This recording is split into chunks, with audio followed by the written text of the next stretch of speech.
If you're seeing the cursor AI error not charged message or cursor is acting like it won't connect, don't worry. In this video, I'm going to show you a simple step-by-step fix you can try right now. We'll check whether the issue is on cursor's side, whether your VPN is causing the problem, and how to adjust your network settings inside cursor so you can get back to coding smoothly. If this tutorial helps, please hit the like button and subscribe for more quick software fixes and troubleshooting guides. Alright, let's jump in.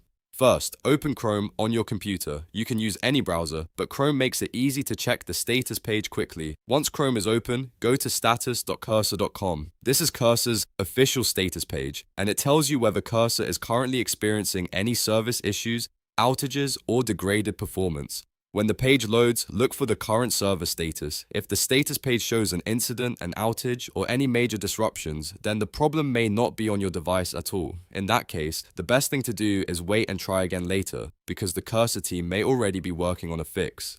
If everything shows as operational, then we know the issue is probably something local on your computer or network. Next, let's check one of the most common causes of this error, your VPN. If you have a VPN enabled, disable it completely and try Cursor again. VPNs can sometimes interfere with authentication, network routing, and API requests, which can trigger unexpected Cursor errors. After turning off the VPN, restart Cursor and see if the problem is gone. In many cases, this simple step fixes the issue immediately. If Cursor is still giving you trouble, the next thing to do is check your API and network settings inside the app. Open Cursor and click the gear icon in the top right corner to open Cursor settings. From there, go to Network. This section controls how Cursor connects and communicates with its services, so it's a very important place to check when you're troubleshooting connection errors. Inside the network settings, try switching the HTTP mode to HTTP 1.1. Sometimes a different HTTP mode can help resolve connection issues when Cursor is struggling to communicate properly. After changing that setting, save it if needed, then test Cursor again to see whether the error is resolved. If the issue still continues, run Diagnostics inside Cursor. This built-in tool can help identify what's going wrong behind the scenes. It may reveal network problems, connection failures, or other configuration issues that are preventing Cursor from working properly. Follow any recommendations it gives, and if you see something clearly related to your setup, adjust it and try again.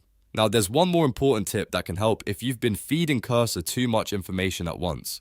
If you're passing massive context or full files directly into the model, that can cause it to choke or exceed limits. Instead of dropping huge walls of text, shorten your prompts and use the @ symbol to selectively highlight only the relevant files or sections. This keeps your requests cleaner, lighter, and much easier for Cursor to process. It can also reduce errors and improve response quality overall.